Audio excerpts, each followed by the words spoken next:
দিদি, তখন উনি যখন মেদিনীপুরে আসতেন তখন আমি আসতাম, এবং শুভেন্দুদা উনি এখনের মুখ্যমন্ত্রী, তিনি যখন আমাকে আমন্ত্রণ জানালেন এবং ঘাটালে যেই সমস্যাগুলো, ঘাটাল লোকসভা কেন্দ্রে যে সমস্যাগুলো ছিল সেগুলো বলার সুযোগ পেয়েছি। এবং এইটা নয়, সত্যি আমি এটা বলতে কোনোদিনও পারবো না কি আমি আগে সুযোগ পেতাম না। অফকোর্স আমি আগেও সুযোগ পেতাম এবং এখনও সুযোগ পেয়েছি।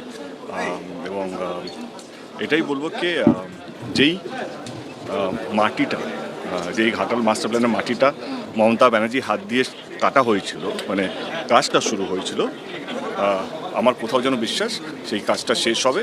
আমাদের এখনকার যিনি মুখ্যমন্ত্রী তিনি আমাকে কথা দিয়েছেন ওনার হাত। আসলে প্রফেশনাল অভিনেতা তো, তাই অভিনয়টা খুব ভালো মতোই জানে, কখন কোন দিকে যেতে হয় তার থেকে বড় নিদর্শন দেবের থেকে আর কেউ হতে পারে না। এই করে কিন্তু নিজের ইমেজটা নষ্ট করছে, আমার অন্তত সেটাই মনে হয়। যে সোকল্ড বাংলার আইকন বলতে যাকে আমরা ভাবতাম সৌরভ গাঙ্গুলি, সেও ঠিক যেরকম আজকে দেবও ঠিক সেই জায়গায় চলে গেছে। দেবকে এটা বলতে শোনা গেছিল যে, মানে কখনো কখনো এরকম কানাঘোষা শোনা গেছে যে তাকে বাধ্য করা হয়েছে তৃণমূলের হয়ে টিকিটে দাঁড়াতে, আদারওয়াইজ তার সিনেমা রিলিজ আটকে যাবে, এরকম থ্রেট দেওয়া হতো। সেই জন্যই সে বাধ্য হয়ে দলে যোগদান করেছিল। 2024-এও সে ভোটে দাঁড়িয়েছিল। আজকে সে পুরো পাল্টি মেরে চলে গেল শুভেন্দু দার দিকে। এখন তারা এনডিএতে জোট করবে, এখন তারা তৃণমূল ব্লক বি বানিয়ে তারা তৃণমূল থেকে বেরিয়ে এনডিএতে যাবে। আদারওয়াইজ তাদের পক্ষে তো সম্ভব না, নতুন দল তৈরি করে বা নতুনভাবে বিজেপিতে জয়েন করলে তাদের পক্ষে দল বিরোধী আইনে কেস লেগে যাবে।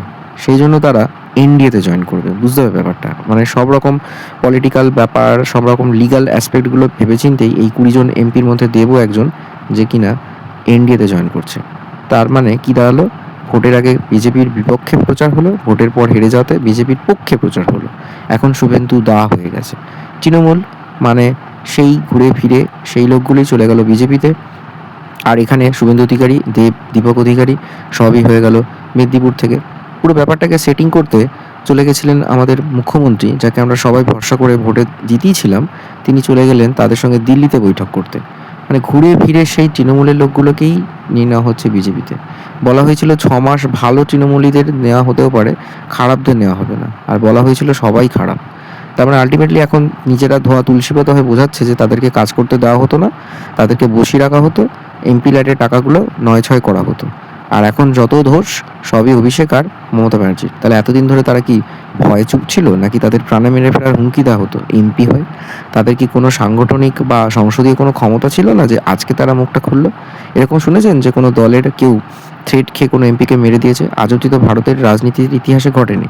তাহলে যেই না তৃণমূল হেরে গেল, দেখলো যে ক্ষমতা চলে যাবে, 2024 ভোটে দাঁড়ালো, 29 কার হয়ে ভোটে দাঁড়াবে, কি করবে তার ঠিক নেই, পলিটিক্যাল কেরিয়ার শেষ হয়ে যাবে, ভাই সবাই মিলে তৃণমূল ছেড়ে এবার বিজেপিতে জয়েন করবে। তিনি নিজেও জানতেন ঘাটার মাস্টার প্ল্যান হয়তো সেন্ট্রাল থেকে করবে না। আজকে বললো হ্যাঁ বিজেপিই করবে, এবং নতুন মুখ্যমন্ত্রী তিনি আশ্বাস দিয়েছেন ঘাটাল মাস্টার প্ল্যান তিনি শেষ করবেন। এই হলো